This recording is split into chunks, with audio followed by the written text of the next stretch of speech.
Machini ya Ramogi Betulu Marndiko na namba enari adeka uchiel nono Facebook en Ramogi TV Kenya, mbui mar X en @Ramogi TV KE, YouTube bende nyalo luwo wechegi ka intie Ramogi TV Kenya.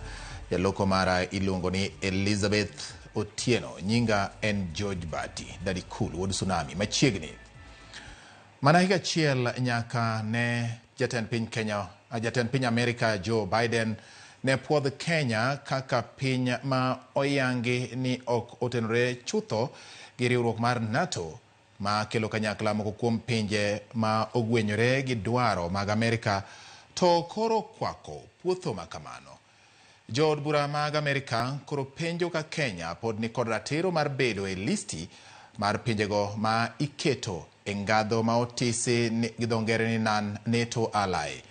Idwani non ting' ma Kenya osekawe chenro mag thiro njore pinje mag Afrika kod piny Haiti, nono winjruok ma osebedo e kind Kenya gi pinje ma obalo gi dwach Amerika machalo kaka Russia, China kod Iran. Rango winjruoge mag ohala e kind Kenya gi China moriwo koda ka weche mag ohala gi dongruok mag apeyni. Nono kadiponi sir ma Amerika chiwo ne Kenya e weche mag arita osemiyo sirikal teko mar rocho ratich oganda, teko ji kod sand maka kod kacha.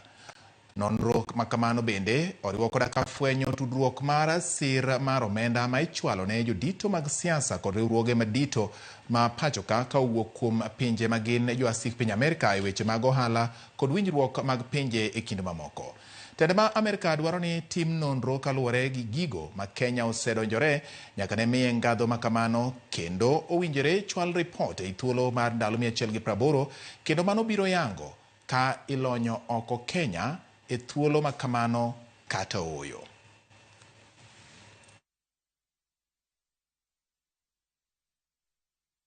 Ramogi kawere kod mago ma oketi Kenya mondo okwongo puodhi ka oluwore kod ngadho mano miye, wayudo ni duol makedo kod mibadhi e pachoka EACC oyango ni asoya gi mit belie pod otimo newa e pachoka ka counties makaluo